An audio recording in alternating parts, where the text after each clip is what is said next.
Tua palavra é lâmpada para os meus pés, Senhor. Bem-vinda, bem-vindo ao nosso encontro com a palavra. Em nome do Pai, e do Filho, e do Espírito Santo. Amém. O Evangelho para o primeiro domingo da Quaresma. Lucas capítulo 4, versos 1 até o 13. Naquele tempo, Jesus, cheio do Espírito Santo, voltou do Jordão e no deserto ele era guiado pelo Espírito. Ali foi tentado pelo diabo durante 40 dias. Não comeu nada naqueles dias e depois disso sentiu fome. O diabo disse então a Jesus: Se és filho de Deus, manda que esta pedra se mude em pão. Jesus respondeu: A Escritura diz: Não só de pão vive o homem. O diabo levou Jesus para o alto, mostrou-lhe por um instante todos os reinos do mundo. Ele disse: Eu te darei tudo isso, todo este poder e toda a sua glória, porque tudo isso foi entregue a mim, e posso dá-lo a quem eu quiser. Portanto, se te prostrares diante de mim em adoração, tudo isso será teu.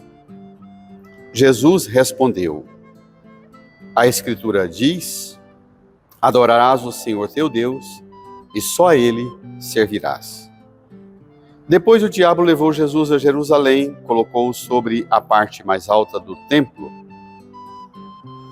Ele disse: Se és filho de Deus, atira-te daqui abaixo. Porque a Escritura diz: Deus ordenará aos seus anjos a teu respeito que te guardem com cuidado. E mais ainda, eles te levarão nas mãos para que não tropeces em alguma pedra. Jesus, porém, respondeu: A Escritura diz: Não tentarás o Senhor teu Deus. Terminada toda a tentação, o diabo afastou-se de Jesus para retomar o tempo oportuno. Irmãs e irmãos, iniciamos nossa caminhada para a Páscoa. A Quaresma é uma caminhada pascal. A penitência, o jejum, a oração, a prática da caridade, o compromisso com as questões que envolvem a vida humana e a vida da criação, tudo isso deve remeter-nos no horizonte e na perspectiva de uma caminhada que tem como meta a luz pascal, a vida nova em Cristo Jesus, o vencedor do pecado e da morte. Já começo pelo fim do Evangelho. Depois de tentar Jesus, o texto termina por dizer: terminada toda a tentação, o diabo afastou-se de Jesus, para retomar no tempo oportuno. Por agora, Jesus apresenta-nos o seu triunfo, o triunfo de Jesus sobre o diabo, que se dá ante as tentações que o diabo apresenta para Jesus, que está há 40 dias em oração, em jejum, nada comeu, com sede, cansaço. O triunfo de Jesus sobre o diabo e sobre as tentações é uma antecipação do triunfo definitivo da Páscoa. Não olhemos para Jesus com dó de ser tentado e nem olhemos para o diabo que vai retornar no tempo oportuno, dando-lhe a corda como se ele fosse o Senhor, o Deus do mal. Não existe outro Deus. O diabo é uma mentira, ele não é Senhor. E será também no tempo oportuno, aí, na paixão, morte e ressurreição do Senhor, ele será definitivamente derrotado por sua força sobre a vida humana, por sua força de aniquilar-nos no pecado e na morte. Antecipação do triunfo definitivo da Páscoa. Hoje Jesus vence as tentações. Em que consiste esta realidade que acabamos de ouvir do Evangelho de Lucas, capítulo 4? Primeiro é bom recordar, o texto começa por dizer: Jesus, cheio do Espírito Santo, voltou do Jordão, saiu das águas do batismo. Saiu das águas do batismo, e o evangelista Lucas descreve a genealogia de Jesus. Termina a genealogia de Jesus, a árvore genealógica. O último nome que aparece na genealogia é Adão. E por essa genealogia, citando Adão, apresenta Jesus conduzido ao deserto, da água ao deserto, para sentir fome e sede. Da água do batismo, em que o Pai proclamou, depois de o Espírito pousar sobre Jesus, o Pai proclamou: Tu és o meu Filho amado. Domingo que vem, isto foi no capítulo 3 de Lucas, versículo 22. Domingo que vem nós estaremos no capítulo 9 de Lucas, no versículo 35, em que de novo o Pai vai proclamar: Este é o meu Filho amado escolhido, lá no Monte da Transfiguração.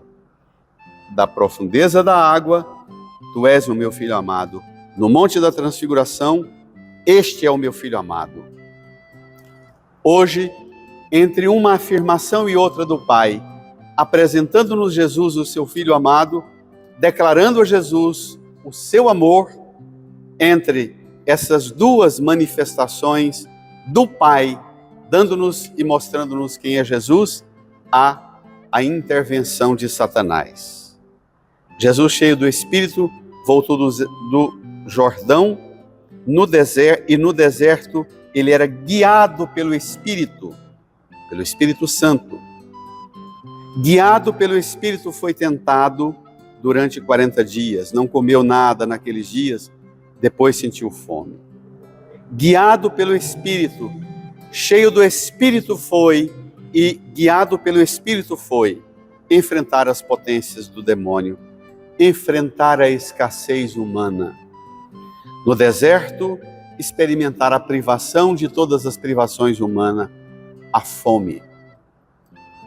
Quantos de nós já ouvimos relatos de pessoas que entraram no crime, na desgraça, na falência definitiva da vida, por não saber lidar com o drama da fome, da privação.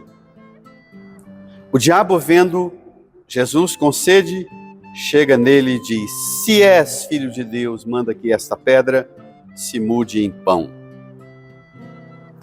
No tempo de Jesus, tempo do domínio do Império Romano, se usava a expressão que os poderosos deste mundo dominavam à custa de pão e circo. O diabo está na lógica do triunfo dos reinos deste mundo. Oferece para Jesus triunfar pelo pão, transforma a pedra em pão. Transforme tudo em conforto, bem-estar para você. Jesus repreende-o com a Escritura: não só de pão vive o homem. Nós usamos a Bíblia para dar apenas pão para os pobres. Jesus usa a palavra de Deus para dizer que não, dar apenas pão para o pobre é pouco. Mais do que dar pão, nós precisamos dar Deus. Cometemos um erro gravíssimo quando ficamos apenas dando pão e não damos Deus.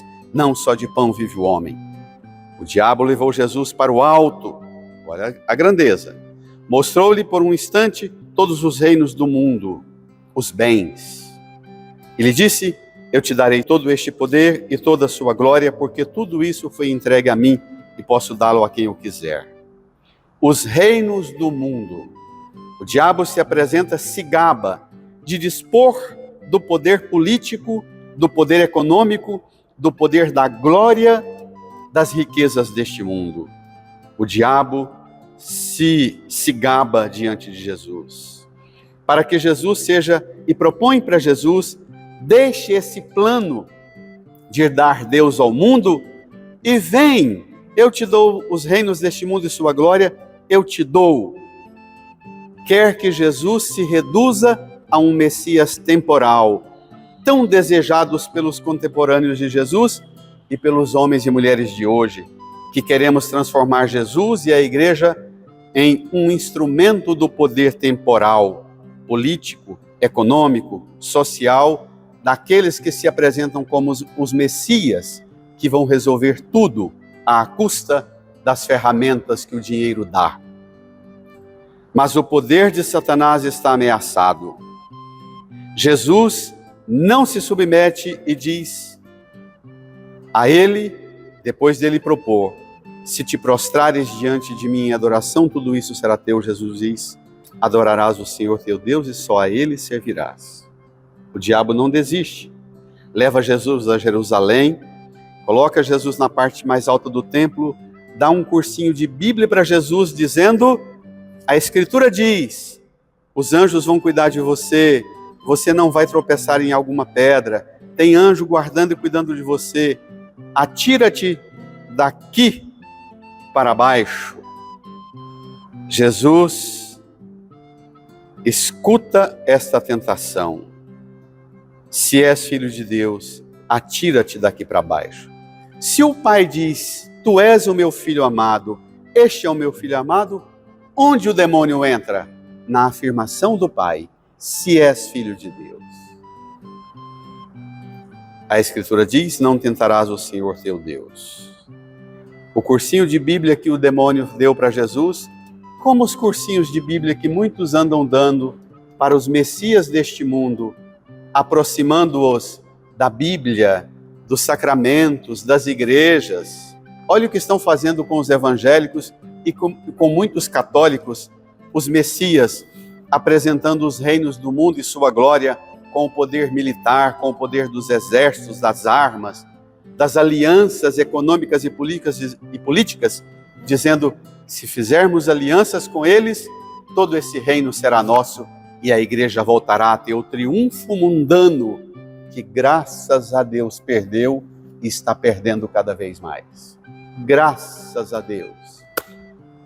Sobra para a Santa Igreja apenas o triunfo de ser uma igreja pequena, pobre, simples, serva do Senhor, no testemunho de obediência à sua vontade, e uma igreja portadora de Deus. Não é a igreja que apenas dá pão aos pobres, mas uma igreja que dá Deus ao mundo. Esse é o triunfo de Cristo.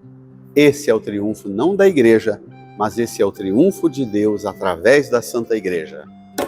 Celebremos esse triunfo e vençamos as seduções de Satanás, querendo fazer da igreja um instrumento ideológico para alcançar os reinos de esquerda ou de direita, aqui e agora.